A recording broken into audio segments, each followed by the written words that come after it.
que é usada no mundo do design de tipos como elogio às curvas. Queria dizer que as curvas são quentes e vivas e, em contraponto, as retas são mortas. Eu vou falar um bocado sobre composição com linhas retas e linhas curvas, por isso achei engraçado ir buscar esta frase.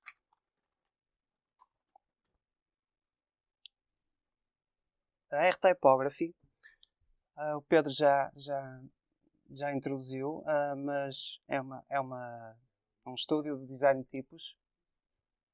Se calhar se melhor mudar a ligação. É um estúdio de design de tipos. Somos duas pessoas, sou eu e a Catarina Vaz. Nos moldes em que existe hoje em dia, nasceu em 2016, mas já havia um site, o rtypography.com, desde 2008, que era onde ia mostrando as fontes que andava a fazer na altura e que vendia por noutras foundries e alguns revendedores. Não temos um intermediário entre as fontes e os utilizadores. E foi um passo, pronto, teve que ser dado. Felizmente nós já tínhamos fontes a ser usadas. Esta é a ASUS Sans. Tínhamos isto e mais outras coisas. Já tínhamos alguma coisa para apresentar no site. Mas o site foi lançado com dois projetos novos que foram novos em bastantes aspectos. Adotei este sistema e depois todas as fontes que vieram a seguir usam este sistema de tamanhos ópticos. Acho que se relaciona também com um aspecto do type design que eu gosto. Há uma comparação recorrente entre o type design e o mundo da moda ou da costura ou da roupa. Esta é uma citação do Adrian Frutiger. Compara um bocado o type designer a um costureiro que veste o alfabeto. Esta é uma outra citação. O outro tipo de letra era, então, uma coisa mais geométrica, mais experimental e rápida de se fazer, muito mais simples. Um tipo de letra geométrico propositadamente com muito pouco ajustes ópticos, para dar este efeito meio tosco. São dois polos bastante diferentes, de um lado a Griffia Sul Sans, e ao longo dos anos, para mim começou a ficar óbvio que aqui existia mesmo dois polos, e que acabou por se tornar fértil e interessante para mim para explorar noutros tipos de letra, que é entre uma base mais histórica de interpretação de fontes do passado, e um outro lado também que eu acho que é mais difícil de se conseguir, mas é uma procura constante, que é um desprendimento desses modelos. Ou seja, conhecê-los, mas depois conseguir dominar de alguma forma, arranjar uma forma de conseguir trabalhar com esses modelos, mas desprender-nos e conseguir fazer coisas novas ou com originalidade. Cada lançamento que nós fazemos tem acontecido, tem sempre alguma relação, tem sempre alguma continuidade com outros lançamentos. Normalmente há ideias que vão surgindo no tipo de letra, mas que depois ou podem não caber, ou ficam numa espécie de reservatório que depois serve para outras fontes. E isto faz com que haja aqui sempre uma continuidade entre os tipos de letra. Para além desta coleção, nós fazemos de vez em quando também algum trabalho de personalização de fontes, o custom, mas isto é uma coisa pouco recorrente. O nosso foco é mesmo a coleção de fontes de retalho. Retalho é engraçado. E depois estes trabalhos surgem também um bocado na sequência dessas fontes, porque normalmente são personalizações em cima das fontes que nós já temos para oferecer. que dão uma base de trabalho aos designers. Depois é uma questão de nós personalizarmos para a marca. Uma das fontes dessa coleção, então, é Flecha. Esta fonte já é de 2019, mas o lançamento prolongou-se durante 3 anos. Nós fomos lançando cada vez mais estilos ou mais features. E é um exemplo dessa continuidade, porque o que eu fiz, ou que nós conseguimos fazer com esta e oferecer com esta fonte, só foi possível porque já tínhamos feito 2 tipos editoriais antes, com tamanhos óticos e diferentes proporções, todas essas coisas. Foi pensada para revistas e tem sido usada em revistas e livros. Eu acho que o apelo é a simplicidade, é uma fonte muito racional e com ângulos, com uma construção, tem algo de geométrico e, acima de tudo, não ter um peso histórico muito acentuado. Tem algum sabor de old style, mas acho que consegue viver nos seus próprios termos. E por isso é que eu estou a mostrar, porque é um exemplo do que eu quero fazer.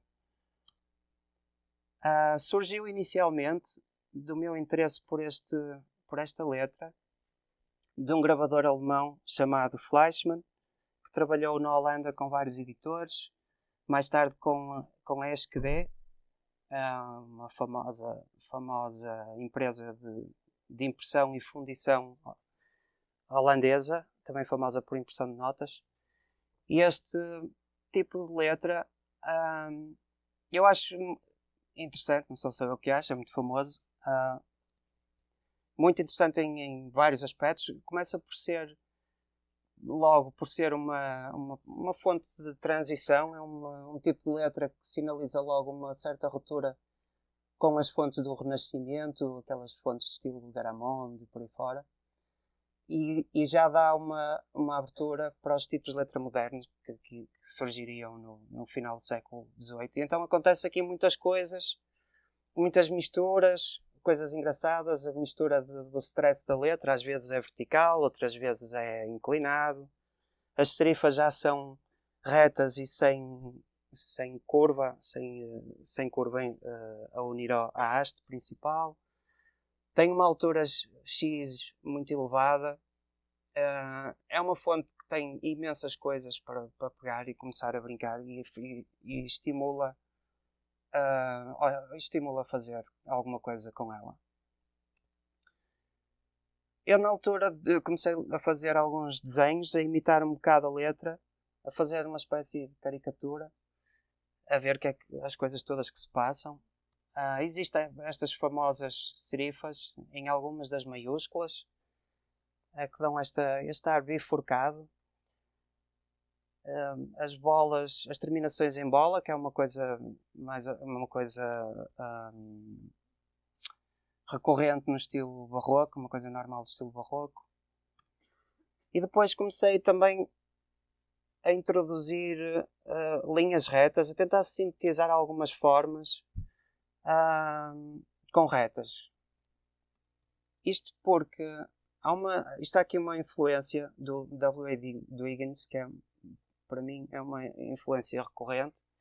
Mais uma vez, não é só para mim, é extremamente é quase um clichê quando se fala em letras com ângulos e cortes abruptos. O Duggan é uma referência.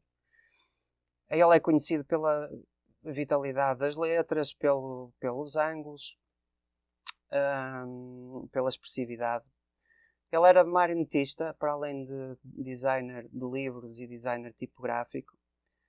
E ele transportou para as letras o princípio da sua M-fórmula. A M-fórmula era uma espécie de uma forma de trabalhar o rosto dos bonecos, em que ele usava planos e ângulos, de forma a que o rosto ganhasse legibilidade com a distância numa sala. Se estivéssemos numa sala deste tamanho, lá ao fundo conseguiam ler melhor o rosto com estes ângulos. O mesmo fez com as letras E a ideia é, claro, elas serem mais legíveis e mais claras, mais nítidas quando impresso em pequeno, quando às vezes acontece acumulação de tinta e essas coisas, com os ângulos ajudam a trazer a letra. E ele, no desenho da letra dele, era muito. Ele desenhava as letras de uma forma quase indireta, não é tanto pelo desenho que nós vemos, é mais pelo efeito que depois esse desenho produz com a distância ou com a redução da letra. E isto é algo que eu gosto muito. Uma outra teoria, esta um pouco mais assim especulativa, mas eu acho que aponta para uma coisa que é verdade em termos de composição do alfabeto, que é o Walter Caixa foi um professor, um dos professores do Adrian Frutiger. Ele apontava para uma relação harmónica, a uma relação de proporção entre elementos curvos e elementos retos. Ou seja, há uma proporção de curvas e retas que torna o todo do alfabeto apelativo. Isto é interessante, pensar no alfabeto como uma composição. E no processo que estava, na altura, eu comecei a questionar se também mesmo acontece a nível do desenho, mesmo dos contornos, quando nós começamos a introduzir linhas retas e a brincar com este contraste entre as retas e as curvas. E isto tudo, há aqui uma composição entre retas e curvas. E na flecha tentei trabalhar com consciência disso. Uma das coisas que fiz, uma decisão inicial, foi eliminar os pontos redondos e usar quadrados. Foi uma decisão arbitrária, mas eu quis experimentar trazer alguma coisa do mundo das sem serifas para o mundo das serifadas e ver que efeito é que produzia.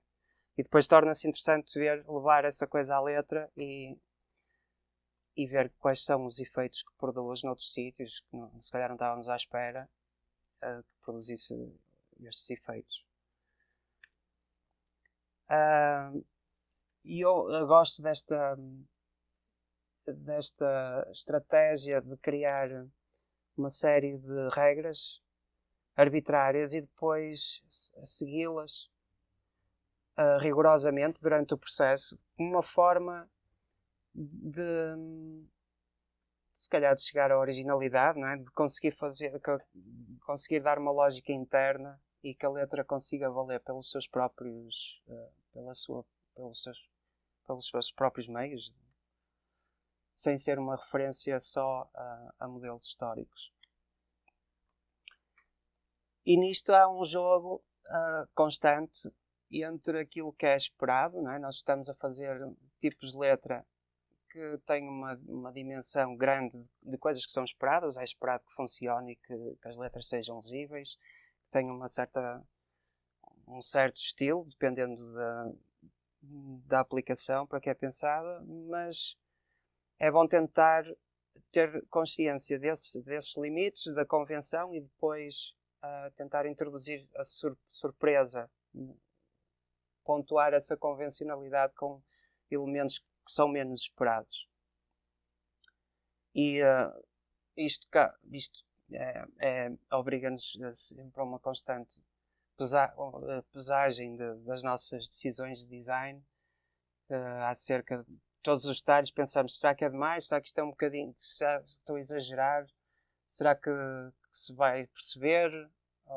Porque um trabalho destes acaba por ser um investimento muito grande em termos de tempo e às vezes um detalhe mal decidido pode comprometer muito o uso. E não são só as convenções mais básicas, são também convenções do uso para que está a ser pensado para revistas. Nós estamos sempre a imaginar como é que vai ser usado, como é que os utilizadores vão pegar na fonte, se vai servir. E pronto, é uma questão sempre de pesar os limites. Durante o processo, aquelas fontes foram eliminadas, claro, porque para mim era uma reminiscência muito grande a um modelo histórico, uma referência muito grande ao modelo, e aqui eu opto sempre por uma estratégia de redução, ou seja, reduzir os elementos o mais possível a menos elementos possível, mas que esses elementos depois sejam distribuídos o mais consistentemente por todo o alfabeto. Então aquelas serifas tiveram que sair. Como eu referi, a fonte foi lançada por passos. No início, o que eu comecei a desenhar foram estes pesos do tamanho L, ou seja, com um contraste extremamente elevado. Não estava muito ainda a pensar no texto, estava mais preocupado com este efeito em títulos. Mas depois, claro, isto não funciona em texto. E a seguir lançamos uma fonte, uma série de texto que é o tamanho S. E aqui acontece sempre quando adicionamos novos estilos a uma família. É bom percebermos em que é que esses estilos, o que é que se pode explorar nesse estilo específico para potenciar a família. Neste caso, nos tamanhos S, o lado mais brutalista pode ser mais explorado, este ar mais robusto. E isto então resulta em que há dois polos ópticos, o de cima que é o tal tamanho grande, tem um contraste elevado, as serifas quase desaparecem, ganha mais um aspecto quase sem serifas, a fonte, e o espaçamento também é mais apertado para conseguirmos em títulos comprimir mais os títulos e com isso conseguir aumentar o corpo de letra. Em baixo acontece o contrário, o contraste é mais moderado, o espaçamento é mais largo e as serifas sim aí são bem pronunciadas para que a letra ganhe definição. Depois foi uma questão de interpolar o meio e fazer os ajustes e então ficou com 3 séries ópticas. Os tamanhos ópticos eu penso que será claro, não sei se sabem. Quando estou a falar de tamanhos ópticos, é o desenho que é específico para cada tamanho de letra. A minha ideia sempre desde o início com o SML foi também este ser um sistema que não é muito prescritivo, não diz que a fonte é para títulos ou que é para texto, referencia só referencia só o tamanho. Mas mais tarde, quando foi necessário fazer as versões da fonte variável, aí sim tive mesmo que definir os tamanhos para cada uma destas séries. Então existe realmente uma amplitude de tamanhos de letra para cada uma destas séries. Isto porque se nós trabalharmos no InDesign, por exemplo, e escolhermos o corpo 10, isto com uma fonte variável, automaticamente obtemos o tamanho óptico, que é igual, que é o mesmo valor. Para o 24, a mesma coisa, o tamanho óptico do eixo óptico, o valor do eixo óptico também muda e por aí adiante. E isto é muito útil para o utilizador conseguir ter sempre o tamanho óptico ajustado consoante o corpo de letra. Se quiser, pode querer usar o tamanho S em grande e ter esse lar mais robusto. O que resultou daqui, destes tamanhos ópticos, é que o tamanho M é o mais parecido em termos de contraste com o tipo de letra do Fleischmann. Não é muito parecido em termos de desenho, tem algumas referências, mas em termos de contraste o M é o mais parecido, o que faz algum sentido, porque este texto Romain é também um nome, no fundo é um nome de um tamanho óptico que corresponde mais ou menos aos 18 pontos, o que faz sentido corresponder ao M da flecha. Cada uma destas séries ópticas, o SM e o L, tem 6 pesos, com os itálicos correspondentes. E depois fizemos também a versão condensada, que se chama flecha bronzea, e a família ficou com 46 estilos. O nome Flecha surgiu desde o início, e às vezes o nome também é uma coisa que ajuda quando temos a sorte de um nome cair logo no início, quase que nos guia. É uma coisa um bocado poética da palavra, que ela consegue ter significados, e é bom quando surge no início. Neste caso tem referências, claro, ao desenho da letra, ser simples, ter ângulos afiados e ser direta, racional, e continua a fazer alguma referência ao nome Fleischmann. Faz lembrar. Voltando àquela ideia da composição, de composição com retas e curvas, ou seja, linhas mortas e linhas vivas, se levarmos à letra a frase de Jan Vermeulen. Eu lembrei-me de ver afinal que proporção é que existe entre o comprimento de curvas e o comprimento de retas. Aqui o comprimento é mesmo o comprimento, é como se esticasses a curva e medisses e comparasses com o comprimento das retas, a ver o que é que dá. O alfabeto da flecha tem 30.32 de curvas.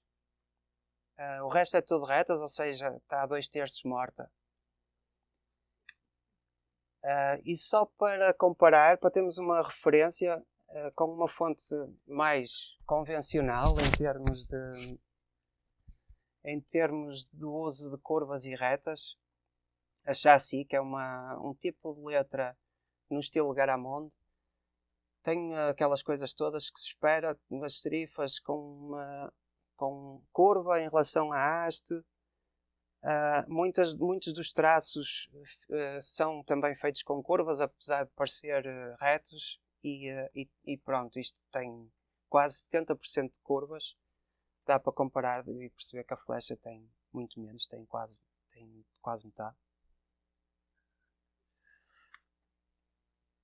E isto era o que eu estava a falar acerca da Chassis. Tem pormenores arredondados que a flecha não tem, é toda reta. A flecha é uma abordagem muito mais brutalista às letras. Dentro da família, a variação é esta. A regular tem 30, o itálico tem mais de curvas, porque faz sentido, porque as letras nas caixas baixas são mais redondas, e a flecha brónzea tem cerca de menos de 3%, porque é condensada, e há uma maior força das verticais, e as curvas perdem protagonismo. E é um pouco impossível, já é difícil descer, matar mais a fonte, mas não é impossível. Então, temos aqui outra.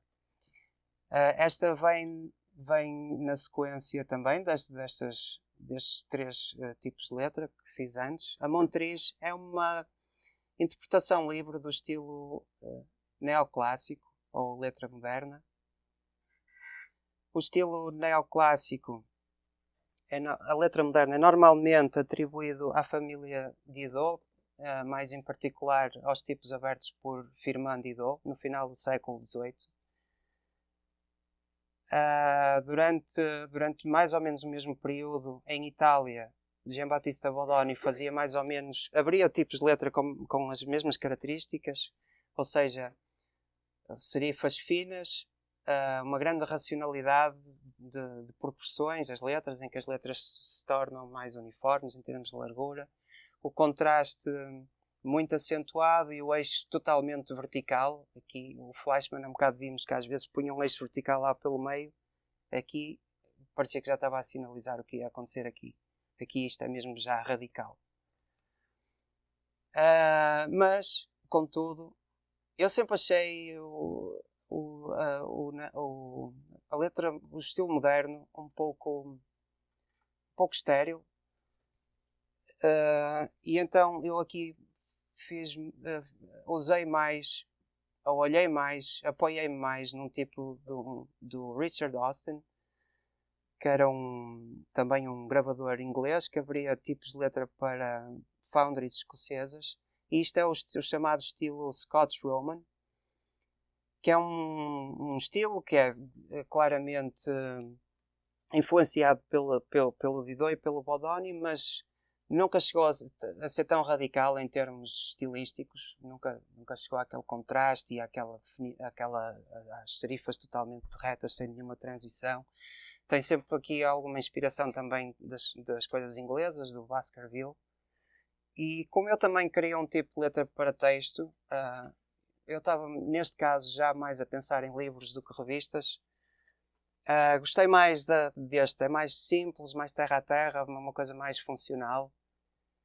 É mais working class, se calhar.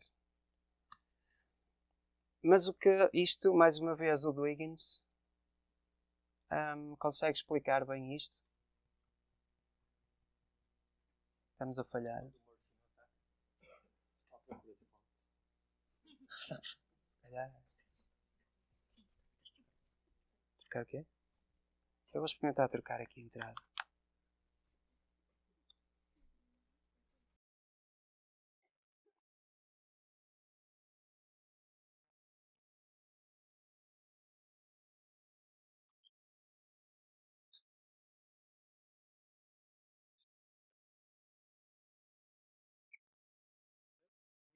Oh. Então esta é uma frase do Dwiggins. Ele disse isto a respeito de um tipo de letra chamado Caledónia que ele desenhou e que também tinha as características do Didot e do Bodoni, mas no entanto ele também quis dar-lhe um ar mais funcional e mais pedestre, e até mais simpático. E usou também como referência um type designer, um gravador daqui do estilo Scotch Roman, um inglês neste caso. Não, um escocês, desculpem. Não me lembro do nome, mas era escocês. E então, só porque na classificação de 1954 do Maximilian Vox, este estilo é chamado de Didon, ou seja, é uma junção entre Didot e Bodoni. Mas por aqui, para este universo que estamos a falar, vamos usar Didots. Este nome servia também o Dwiggins para a Caledónia dele, se ele quisesse arranjar. E então, em termos de composição, tem 27.2 de curvas, consegue estar mais morta do que a flecha bronzea. E isto acontece, e pronto, já agora, há uma relação também, esta proporção de curvas tem também uma relação que não é direta, mas é palpável com as horas de trabalho. As curvas dão mais trabalho a fazer. Se houver detalhes curvos, passamos mais tempo com os outlines. E no fundo, isto até dá jeito usar muitas retas numa família assim tão grande. É uma forma de desenho em que põe mais ênfase nas decisões, porque temos que decidir se aquela reta é mesmo assim ou não, se a estrutura da letra que fica a nu com essas retas é mesmo assim, mas em termos de trabalho ajuda. Só cheguei a esta conclusão quando medi. Não usei as retas para trabalhar menos. Foi isso que aconteceu. Mas pronto, a presença das retas tem a ver com as serifas. Obviamente, só as serifas dão uma grande extensão de retas a toda a fonte, que não tem curva nenhuma. As contraformas têm, parte da contraforma é reta, apesar de no estilo neoclássico não costumar ter essa parte reta. No neoclássico normalmente a contraforma é toda oval. E as serifas exageradas com triângulos grandes, ali também tem muita extensão de reta. A pinta do I ainda conseguiu escapar redonda, mas depois as terminais em bola eu sintetizei-as de outra forma, não usei terminais em bola. E no C, de caixa alta e caixa baixa, usei a mesma forma, o mesmo desenho, o que também não é o convencional na letra romana. Normalmente o C de caixa baixa tem uma terminação em bola. E isto é uma forma também de distribuir um elemento formal pelo alfabeto, que é o triângulo, e o triângulo assim é repetido mais vezes no alfabeto, que é uma coisa boa para a coerência. As proporções bem em linha com o estilo moderno, que são mais uniformizadas, o que faz também com que as curvas sejam menos amplas, o O é mais condensado para parecer da mesma largura de outras letras, e então a curva perde extensão também. Uma outra decisão de design que influencia nesta percentagem de curvas e retas foi uma decisão de usar só curvas grandes e eliminar tudo que são curvas pequenas. Aqui no guia nota-se, vê-se a ligação entre os dois andares, que é reta, porque ali tinha uma curva pequena. Nas curvas de ligação às serifas com traços finos também desapareceu a curva, tornou-se reto. A cauda também foi sintetizada como uma reta. O mesmo no T. E aqui podemos ver que a base do T, a forma que temos ali é uma elipse cortada a meio. E a elipse cortada a meio tornou-se uma peça importante no alfabeto. Depois, mesmo para algumas terminações em gota, em vez de ser uma bola, é a tal elipse cortada a meio. E é uma forma, outra vez, da redução, de usar diferentes elementos, neste caso um gancho e uma bola, os dois são traduzidos na mesma forma, que é uma meia-lua. Depois entusiasmei-me e tentei aplicar esta meia-lua também nos traços de entrada e saída dos itálicos, porque são também uma espécie de gancho, mas acabei por não gostar do efeito. Achei demasiado.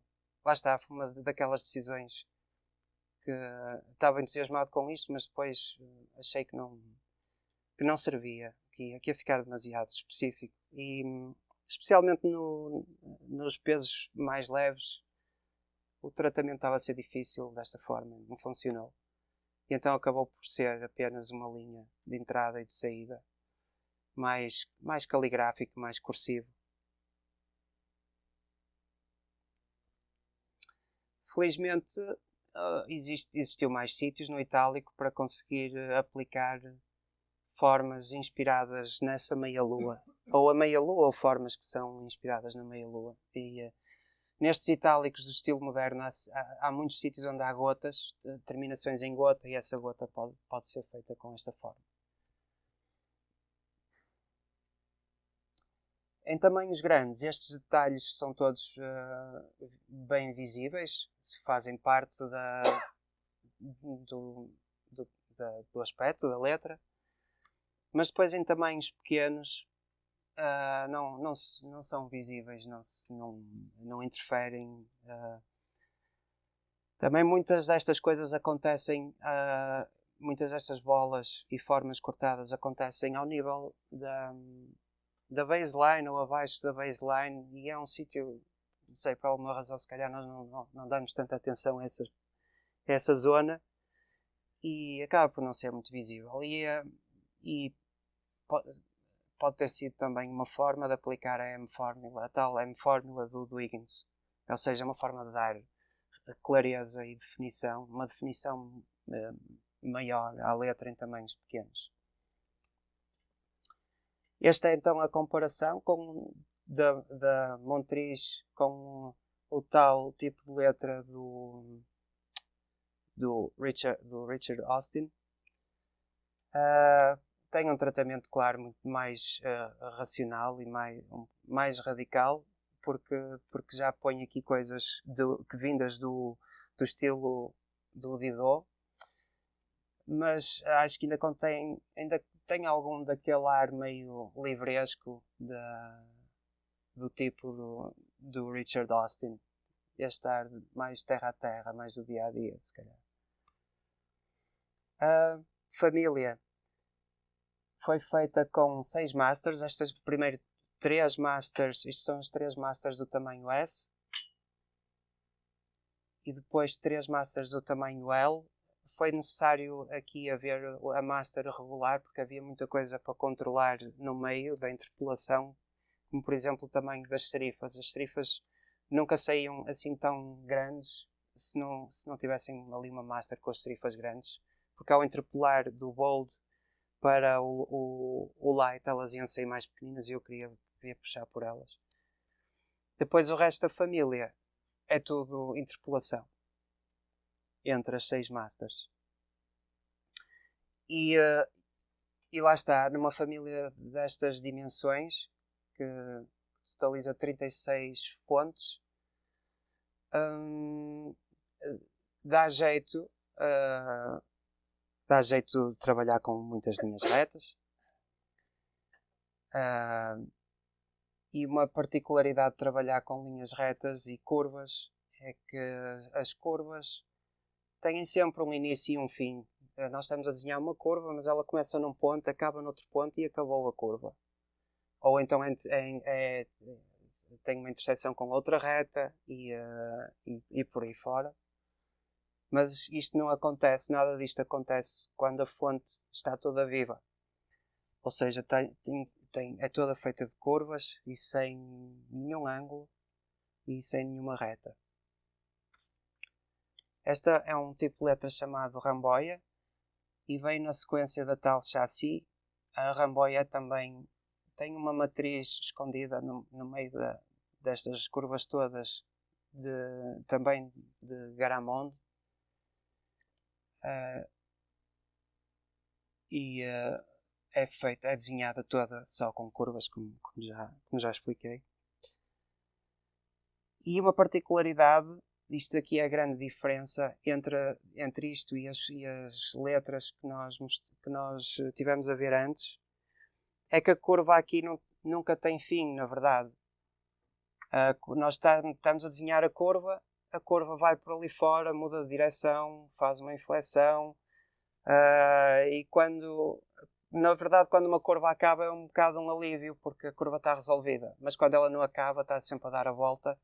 Isto na verdade, é uma forma nova, é uma forma muito diferente de trabalhar, porque aqui os pontos não estão só nas extremidades das curvas, ou nas interseções, ou nos ângulos, estão mesmo espalhados por tudo e devem mesmo até antecipar a curva. Não só no sítio onde a curva muda, mas num sítio onde antecipa a mudança de direção para que seja fluida. Há sempre aqui a tentativa da letra ser o mais fluido possível. Já não há aquela tensão toda que estávamos a falar no tipo de letra, nos tipos de letra anteriores.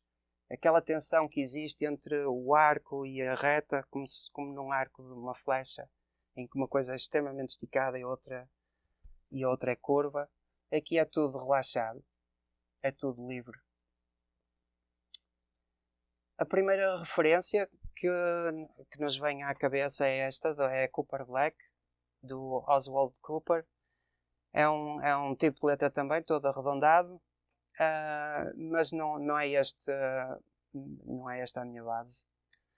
Eu, no fundo, o que eu preferi fazer foi usar um tipo de letra como referência para a estrutura das letras, só para quando eu quiser, como é que eu resolvo alguma forma, em termos estruturais da letra, não tanto na forma, ter uma referência. Então fui-me apoiando sempre neste tipo do Jean Janon, que é bastante o oposto de uma fonte arredondada, porque é super definida, já tem muitos aspectos racionalizados. É um tipo de letra que teve o infortúnio de ser confundido por Garamond, apesar de não ter sido feito de Garamond. O Garamond teve uma internacionalização e um sucesso muito grande, e depois, quando os historiadores olharam para isto, achavam que foi o Garamond, mas não, é do Jean Janon, que era um suíço. E é mais ou menos o que eu fiz na minha cabeça. Não fiz mesmo isto, mas a ideia é esta: é ter uma estrutura definida, uma referência para o esqueleto, e depois imaginar que existe uma linha solta à volta despegado dessa estrutura, ou seja, é um bocado o contrário do brutalismo. Temos uma coisa que esconde, a estrutura está escondida. E isto leva então, esta soltura dos contornos leva a que temos que olhar para os pontos de uma forma um pouco diferente, ou seja, espalhá-los para que a tensão da curva esteja sempre distribuída. E existe, é claro, um grande desafio, um desafio técnico nisto, porque para além da letra ter bom aspecto, os contornos também têm que estar tecnicamente preparados para interpolar. A fonte está a ser feita só com duas masters, esta regular em cima e a black em baixo. E isto é um desafio técnico. Só para tentar explicar qual é que é o desafio, que isto é basicamente a engenharia por trás da fonte. Estas duas formas são compatíveis entre elas, podemos gerar desenhos entre elas, interpolando estes 3 pontos. Está tudo bem, elas são compatíveis. No entanto, este ponto em particular tem tamanhos e proporção entre os dois manipulos, essa proporção é diferente nas duas masters. No desenho da direita e da esquerda, essa proporção é diferente. E o ângulo também dos manipulos é diferente. E nós, ao fazer a ramboia, precisamos de imensos pontos destes. E estes pontos interpolam assim, a curva quebra.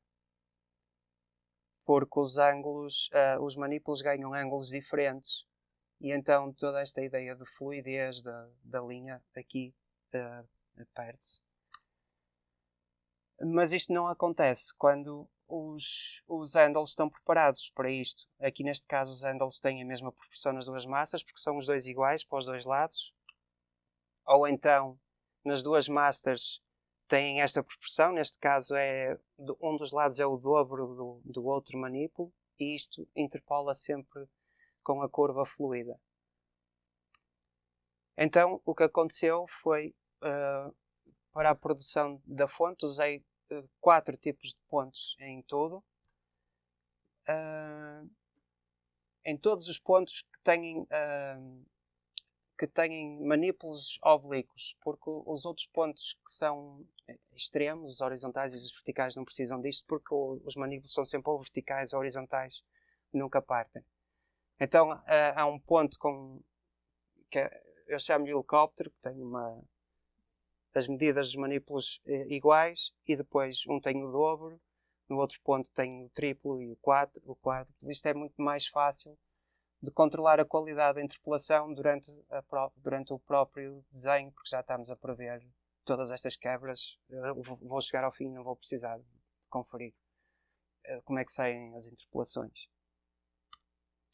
Então todos os pontos são construídos com estes pontos. Os pontos pretos, como eu já disse, são os extremos, não precisam de obedecer a esta nomenclatura. E ela interpola assim.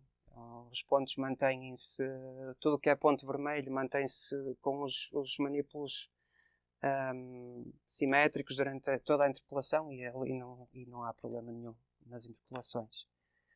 Acontece até conseguir-se que a letra mude de forma. Aqui neste caso o A tem cauda no peso leve, mas não tem cauda no peso mais pesado.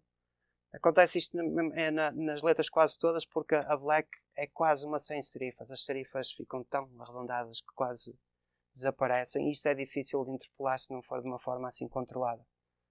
Podemos ver que estes pontos mantêm a linha toda direita. É uma forma de simplificar.